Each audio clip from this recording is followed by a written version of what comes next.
The crack, the impact, the confusion. Then the wetness.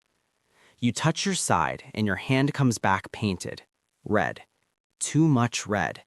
The kind of red that doesn't belong outside your body. And the realization hits harder than the bullet did. There's nobody coming to fix this. No blue lights screaming around the corner. No helicopter dropping from the sky. The world ended, and with it, every assumption you had about what happens when metal punches through meat. You are the emergency room now. You are the trauma surgeon. You are the only thing standing between injured and dead. Welcome to solo field medicine. Let's get to work. The first rule isn't medical. It's tactical. Are you still in danger? Is the shooter still active? Because if the answer is yes, then wound care is irrelevant. You move. You don't walk. You crawl, you drag, you roll behind something solid.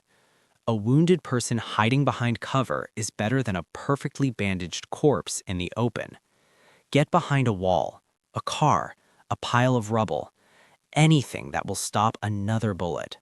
The second round doesn't care that you're already hurt.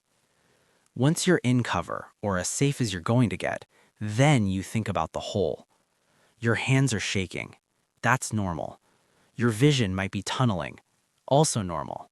Your body is dumping adrenaline into your bloodstream like a fire hose. Use it. That adrenaline is buying you time before the pain really hits. Strip the area. You need to see the damage. Your shirt is coming off. Cut it, rip it, tear it away from the wound. Don't be gentle. Fabric in the wound can wait. Bleeding out cannot. Bullets don't follow straight lines. They tumble. They bounce off ribs. That small hole in your chest might have a grapefruit-sized exit wound in your back that you can't see. This is critical. You must check for exit wounds. Feel around. Reach behind yourself as far as you can. Slide your hand under your body if you're lying down. Run your palm across your back and sides. Wet and warm means you're leaking from multiple places. If you find an exit wound, it means the bullet isn't rattling around inside you. But it also means you have 2 holes to plug instead of 1. Miss an exit wound and you're trying to bail out a sinking boat while ignoring the hole in the stern. You will bleed out from a wound you never treated because you never found it. Now you categorize the damage. Not every gunshot wound is the same. You've got 3 categories: extremities, chest, and everything else. If you got hit in an arm or leg and the blood is bright red and spurting in rhythm with your heartbeat, you're watching your main fuel line empty itself. This is arterial bleeding, the worst kind. You've got maybe 3 minutes of consciousness left. Forget pressure, forget elevation. You need a tourniquet, and you need it now. If you have a proper combat application tourniquet, your paranoia just paid off. Rip it open. If not, you improvise. But improvise smart. Belts are too rigid. Shoelaces are too narrow. They'll cut through your skin like wire. You need fabric at least 2 inches wide. A torn shirt sleeve, a pant leg, a scarf. Place it high, not near the wound, but way up the limb. If it's your thigh, the tourniquet goes in your groin. If it's your arm, it goes in your armpit. High and tight. That's the doctrine. Wrap it twice. Tie a simple knot. Now place something rigid on top of that knot. A stick, a pen, a tire iron, anything that won't break, and tie another knot over it. This is your windlass. This is what generates the crushing force. Now you twist. Hard. You're turning that stick like you're trying to break it in half. And yes, this is going to hurt worse than getting shot. Way worse. Pain is the signal you're doing it right. A tourniquet that doesn't hurt isn't tight enough. You are physically pinching a blood vessel closed with brute force. Keep twisting until the spurring stops, until the blood flow drops to a trickle. Check for a pulse below the tourniquet. Can't find one? Good. Lock the windlass down so it can't unwind. Now, mark the time. This is not optional. Write it on the strap with a marker. Use blood on your skin if you have to. Scratch it with a knife. Time matters. You've got about 2 hours before tissue damage becomes a serious concern. And here's the critical part. Don't touch it again. Don't loosen it to check. It stays locked tight until a surgeon removes it, or until you're stable, warm, and hours into recovery with no other option. Got hit in the chest, abdomen, or anywhere between your collarbones and pelvis? This is where it gets complicated. You can't tourniquet your torso. If it's a chest wound, check if air is getting into your chest cavity. Is the blood bubbling or frothing? Put your hand over the wound. Do you feel a suction sensation when you breathe in? Does it make a hissing sound? If yes, your chest cavity is compromised. The vacuum seal that keeps your lung inflated just broke. That lung is collapsing right now like a punctured tire. Every breath you take, you're sucking more air into your chest, suffocating yourself despite having perfectly good lungs. You need an occlusive seal, something airtight.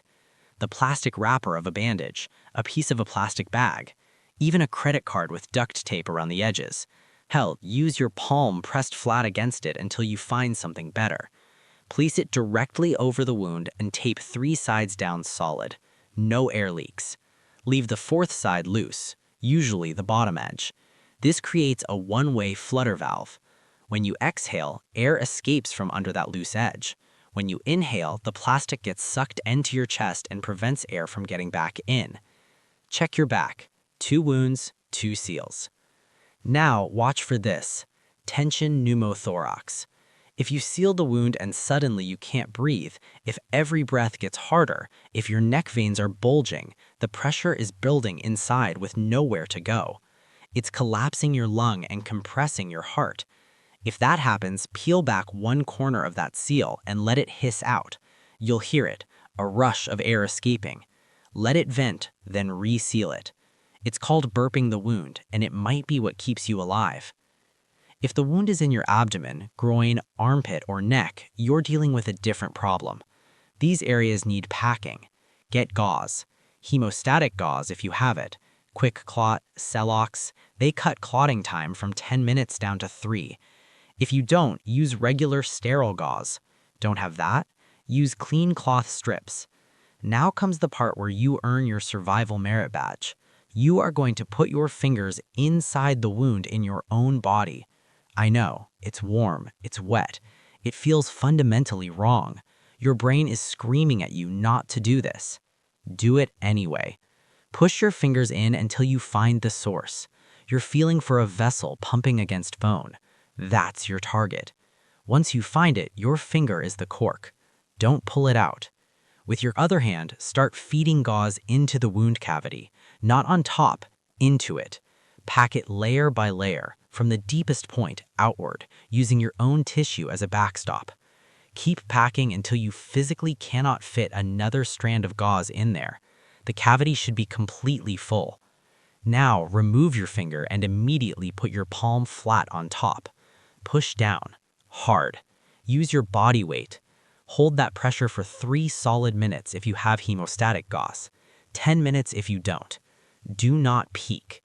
Every time you break that pressure seal, you disrupt the clot. When the time is up, tape a large dressing over it, secure it, then leave it alone. You've stopped the bleeding. Good. You're not done. Now you fight the thing that kills more trauma patients than the actual injuries. Shock. Shock isn't panic. It's your body realizing it doesn't have enough blood and starting to shut down systems to protect your brain and heart.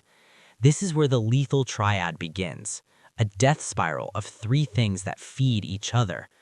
First, hypothermia. You lose blood, you lose heat. Your core temperature drops. Second, acidosis. As your temperature drops, your blood chemistry changes. It becomes acidic. Third, coagulopathy. As your blood becomes acidic, it stops clotting. At that point, it doesn't matter how well you packed the wound. You will slowly leak to death because your blood has turned into watery soup. Breaking this cycle is critical. You must stay warm. Get off the ground. The earth is a massive heat sink. Put a coat, cardboard, a pile of leaves, anything under you. Strip off wet clothes. Wet fabric wicks heat away 30 times faster than dry air. Get into dry clothes or wrap yourself in a tarp, a blanket, garbage bags. Cover your head. Now, lie down, elevate your legs. Prop them on a backpack or a rolled jacket. This is the shock position. You're using gravity to drain whatever blood is left in your legs back towards your core, back to your heart and brain, the two organs that absolutely cannot fail. Stay awake. Your body wants to shut down. Don't let it.